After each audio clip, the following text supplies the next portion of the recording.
Olá, sou Antônio Arruda, do Centro Espírita Nova Luz.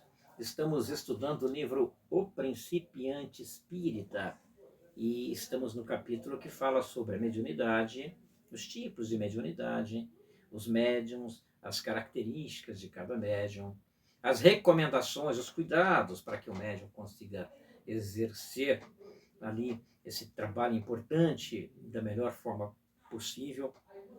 E avançando aqui no estudo do livro, as comunicações são impossíveis, ou incompletas, ou ainda falsas, desde que não haja harmonia só realizada pela assimilação dos fluidos.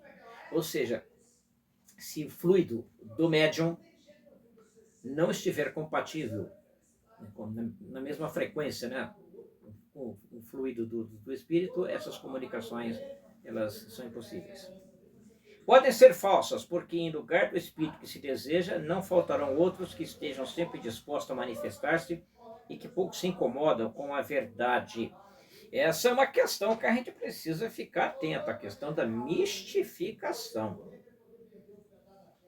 Eu sou médium, mas não estou tendo uma postura diante da vida que me coloque num patamar adequado, em termos de padrão vibratório. Eu estou sintonizando com espíritos de uma categoria mais baixa, menos esclarecidos, espíritos zombeteiros, pseudo-sábios. Então eu me proponho a fazer uma comunicação séria, mas eu não estou preparado para ela, eu não estou mesmo cuidado necessário. Aí quando eu vou para o meu trabalho mediúnico, quando eu dou a passividade, os espíritos que se encontram numa escala inferiorizada em termos de padrão vibratório se sintonizarão comigo e muitas vezes eles podem fazer, eles podem ali imitar uma determinada forma de escrever, um determinado estilo, utilizar palavras que normalmente são utilizadas por espíritos mais elevados, e dessa forma, né, eles podem mistificar a comunicação. São os pseudo-sábios, a gente tem que tomar muito cuidado com isso. Os mistificadores que vêm para brincar mesmo. A coisa é séria, mas eles não querem que seja. Então eles querem brincar com a coisa séria, para nos ridicularizar, às vezes para ridicularizar a própria doutrina, porque nem todos os espíritos são espíritas, isso a gente não pode esquecer. Nós desencarnamos exatamente como nós estamos aqui. O fato de termos entrado no plano espiritual, deixado aqui o corpo, não significa que a gente seja espírita, não. Se, quando encarnado, eu era um detrator da doutrina espírita, ao desencarnar, eu vou querer continuar fazendo isso. E se eu utilizo um médio desavisado desse, indisciplinado, que permite esse tipo de influenciação, eu posso sim entrar ali e fazer uma bagunça, entre aspas, ok? Passando informações equivocadas, se fazendo por espíritos evoluídos. São os pseudo-sábios, os mistificadores, os espíritos zombeteiros, que estão se acotovelando conosco o tempo todo. Afinal, nós vivemos num planeta de provas e expiações. O que impera aqui? A imperfeição. São espíritos imperfeitos. E nós temos espíritos imperfeitos rodeando a gente o tempo todo, encarnados e desencarnados. A questão é que os encarnados a gente já conhece, já sabe, mais ou menos mantém a distância. O desencarnado a gente não vê, então fica mais fácil para que eles façam esse tipo de interferência, de intromissão, mistificando muitas das vezes um trabalho sério. Temos que tomar cuidado com isso. Por vezes, a assimilação fluídica é absolutamente impossível entre certos espíritos e certos médiuns. Outras vezes, e este caso é o mais comum, ela só se estabelece gradativamente com o tempo. Assim se explica que certos espíritos encontrem maior facilidade em manifestar-se por certos médiuns, com os quais estão mais habituados. Também, ainda assim se explica, porque quase sempre as primeiras comunicações são menos explícitas e denotam um certo comprometimento. É uma relação. É uma relação que se estabelece ali, uma relação de parceria. Quando nós estabelecemos relações de parceria aqui no mundo encarnado, também é assim, a gente não entra de cabeça, não. Não é isso? A gente vai comendo mingau pela borda, vamos devagarzinho, vamos assuntando. Se for mineiro, aí vai mais devagar ainda, assunta mais ainda. Mas a verdade é essa. Nós vamos assuntando com os espíritos, não é diferente. a gente começa a desenvolver a nossa mediunidade, o espírito começa a se aproximar, percebe ali uma afinidade, fluido está batendo, há uma sintonia, então vamos começar. Mas vamos começar devagar, né? Um passo de cada vez. O espírito também, ele precisa desenvolver uma confiança com o médium. Então, é natural que as primeiras comunicações, quando o médium está ali no seu desenvolvimento, no seu estudo, né, as primeiras comunicações sejam comunicações mais, digamos, tímidas, vamos dizer assim, né? Vamos usar esse termo, menos explícitas.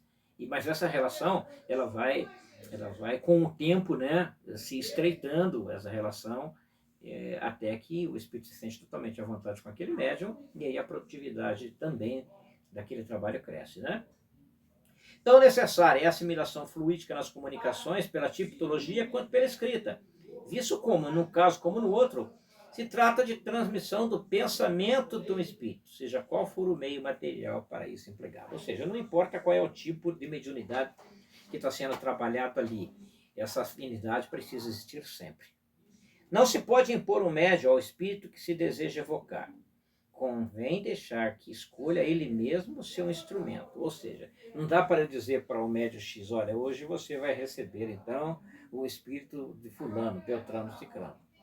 Não é essa a regra, é de lá para cá. Normalmente é o espírito que define qual é o médium que está dando mais sintonia e se comunica por ele. Em todo caso, é preciso que antes o médium se identifique com o espírito pelo recolhimento e pela prece, ou durante alguns minutos e até durante alguns dias, se possível, de modo que seja ativada a assimilação fluídica. O trabalho do médium é um trabalho que requer cuidado diuturno. Não é só no dia que vai lá no centro espírita para a reunião mediúnica. É todos os dias, estabelecendo essa ligação através do pensamento, buscando boas posturas, coibindo as atitudes desaconselháveis e que baixam o padrão vibratório. Quando as condições fluídicas não são favoráveis, a comunicação entre espíritos e médiuns pode ela ser feita através de guia espiritual desse último. Então o pensamento é transmitido de segunda mão, isso é, atravessa dois intermediários. Compreende-se a importância de ser o médium bem assistido, porque caso seja por um obsessor ou por um espírito ignorante ou orgulhoso, a comunicação poderá ser adulterada. É bom explicar isso aqui. Todos nós temos espírito protetor. Todos nós. Então, vamos que aquela comunicação precise ser necessariamente passada. Mas o médium ainda não está numa condição adequada em termos de padrão vibratório. É possível que o protetor, o guia espiritual dele seja utilizado. O espírito passa a informação para ele, e ele, que já é o protetor, né, que já é o guia daquele médium, já tem essa afinidade e vai passar. Então tem um médium espírito antes do médium com o corpo, né? O médium com carne, o médium encarnado, né? Mais ou menos aí. Nesse caso, as qualidades pessoais do médium representam necessariamente um papel muito importante pela natureza dos espíritos que atrai.